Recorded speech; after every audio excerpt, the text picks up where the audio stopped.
ผมอยากไปเที่ยวลาวใต้สาวนิดสามารถแนะนำสถานที่ท่องเที่ยวให้ผมได้ไหมครับผมมีรถส่วนตัวผมไม่รู้จะเกียมการยังไงสาวนิดสามารถแนะนำให้ผมได้ไหมครับหรือบางคนก็บอกว่าผมบ่มีรถส่วนตัวแล้วผมไปเช่ารถข้างหน้าได้บ่ครับสาวนิดมีรถข้างหน้าให้ผมเช่าอยู่บ่ครับก่อนอื่นมื้อก็กราบสบายดีสวัสดีมื้อสุขุสู่คนเนาะยินดีต้อนรับเข้าสู่ช่องสาวนิดพาส้มเช่นเก่าเช่นเคยเด้อและในมื้อนี้น้องนิดเองก็จะมาให้คำตอบให้กับ FC ทุกๆท่านที่ถามนิดเข้ามาหลายโดยเฉพาะก็แม่นพี่น้องทางฝั่งไทยที่เพิ่นสนใจในการท่องเที่ยวลาวใต้และทักแชทหานิดเข้ามาหลายแล้วนิดจะมาให้คำตอบให้กับทุกๆท่านในคลิปนี้เด้อสำหรับการท่องเที่ยวลาวใต้ถ้าจะให้ไกลที่สุดแม่นแนะนำให้มาทางด่าน2เมกว่างเตา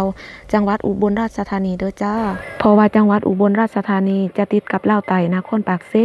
สำหรับการท่องเที่ยวลาวใต้ที่จริงก็บ่ได้ยุ่งยากอีหยังมากมายกายกองในทุกทางถ้าหากท่านมีรถส่วนตัวรถของท่านจะต้องหมดงวดแล้วจึงสามารถนำขามาทางฝั่งลาวได้แล้วสำหรับรถที่หมดงวดแล้วเอกสารที่ท่านจะต้องเตรียมมี1พาสปอร์ตคน2พาสปอร์ตรถหรือถ้าท่านใดบ่มีพาสปอร์ตก็สามารถเฮ็ดบัตรผ่านแดนชั่วคราว3มื้อ2คืนได้และหนังสือสำหรับรถก็เช่นเดียวกันสำหรับเอกสารของรถแม่นสามารถไปประกอบเอกสารอยู่ทางด่านได้เลยจ้าและนี่ก็แม่นสำหรับรถบุคคลที่หมดงวดแล้วเด้อจ้าแต่ว่ารถท่านใดที่ยังบ่ทันหมดงวดแม่นบ่สามารถข้ามมาได้เด้อสำหรับรถท่านใดที่ยังบ่ทันหมดงวดแม่นสามารถมาฝากอยู่หน้าด่านได้เลยจ้าพออยู่หน้าด่านนั้นจะมีสถานที่บริการฝากรถอย่างกว้างขวางมีทั้งโรงแรมและบ้านพักเพื่อรองรับนักท่องเที่ยวบ่ว่าจะเป็นนักท่องเที่ยวลาวนักท่องเที่ยวไทยหรือต่างชาติก็เช่นเดียวกันจ้าสำหรับท่านใดที่มีรถส่วนตัวอยากนำขามมาทางฝั่งลาวแม่นให้เตรียมการเอกสารอย่างคักแน่อยู่ที่ด่านแล้วให้ทางเจ้าหน้าที่ด่านเพิ่นจัดการให้ราคาก็น่าจะบ่แพงและที่สำคัญป้องกันความปลอดภัยทางด่านจราจรลาวได้พร้อมแล้วสำหรับรถที่บ่ทันหมดงวดแม่นแนะนำให้ฝากทางด่านไทยเด้อจ้าหรือท่านใดที่บ่มีรถสามารถขี่รถเมล์หรือรถทัวร์มายิ่งเป็นการดีเพราะว่าจะเป็นการประหยัดค่าใช้จ่ายได้หลายพร้อมถ้าขามมาทางฝั่งลาวแล้วท่านสามารถเลือกได้เลยว่าจะขี่รถเมล์รถทัวร์หรือรถตู้หรือจะไปรถเมาก็ได้มีรถหลากหลายให้เลือกขี่แต่เว้าเรื่องราคามันก็น่าจะแตกต่างกันและอีกอย่างก็ขึ้นกับสภาพรถนำสำหรับผู้ที่จะเมารถหรือเช่ารถไปท่องเที่ยวโดยเฉพาะนิดแนะนำให้มาในตัวเมืองนครปากเซเพราะราคาเช่ารถอยู่ด่านน่าจะค่อนข้างสูงแน่น้อยนึงถ้าหากว่ามาเช่ารถในตัวเมืองนครปากเซก็น่าจะมีรถหลากหลายให้เฮาเลือกเช่าได้สำหรับราคาแม่นขึ้นกับสภาพรถถ้ารถยังดีแน่ก็ราคาค่อนข้างสูงและสำหรับรถยนต์สภาพดีแน่ราคาเช่าต่อวันประมาณ 3-4,000 ได้และสำหรับรถมอไซค์สภาพดีแน่ราคาเช่าต่อวันประมาณ 3-400 ได้สำหรับสถานที่ท่องเที่ยวก็แล้วแต่ท่านจะเลือกไปบางท่านก็มักสายธรรมชาติและบางท่านก็มักสายประวัติศาสตร์และวัฒนธรรมท่านสามารถเลือกได้เลยว่าท่านจะไปสถานที่แบบใด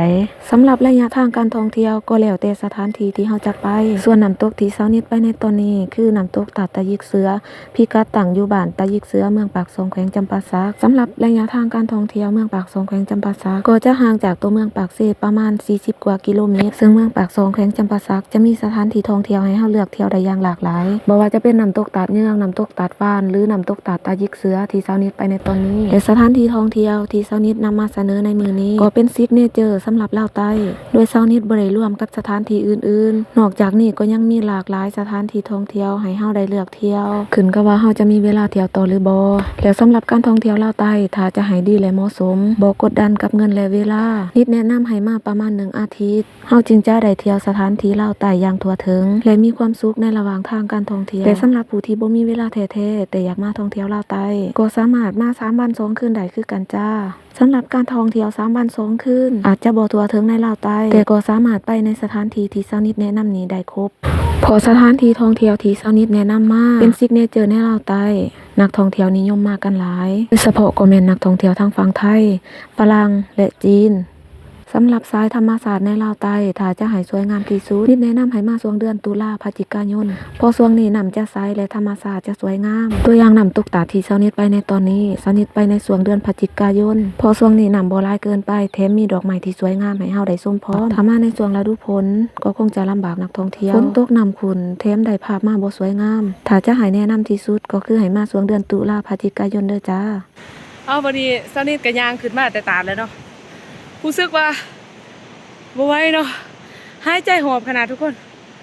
มันอันนั้นเนาะมันขึ้นมันลงหั่นนะมันอยากเมื่อยเนาะ